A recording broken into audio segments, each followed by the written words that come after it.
Saya terkejut karena saya membaca bahwa seakan-akan karena gagalnya sebagai gubernur maka diberhentikan gubernur ibu kota lama, maka dibuatkan ibu kota baru.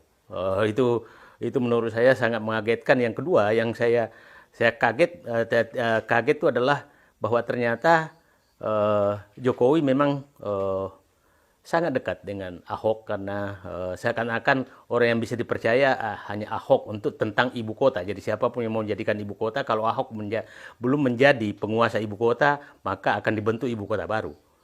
Jadi kalau gagal pembangunan ini, siapa tahu dan nanti inti ibu kota kalau umpamanya tidak jadi pindah. Dan inti ibu kota adalah wali kotanya adalah Ahok.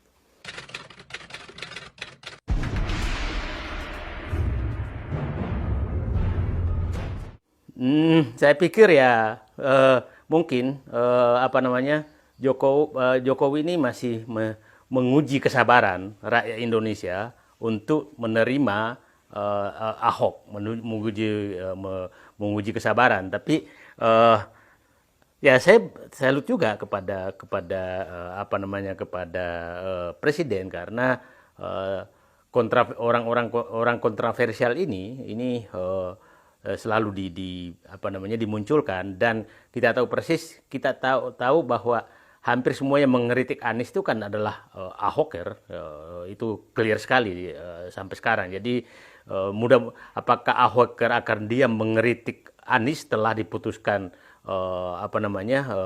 kepala otorita untuk pembangunan ibu kota baru apa tidak? Kita tunggu. Jadi ya biarkan saja. Menurut saya kalau itu terjadi ya akan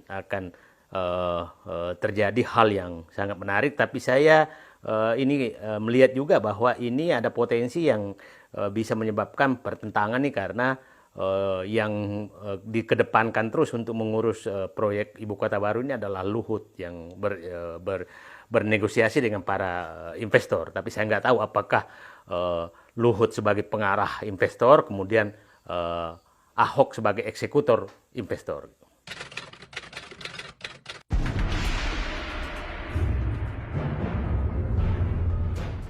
Eh, Mungkin saya tidak tahu hubungan dekatnya Ahok dengan Jokowi ini seperti apa.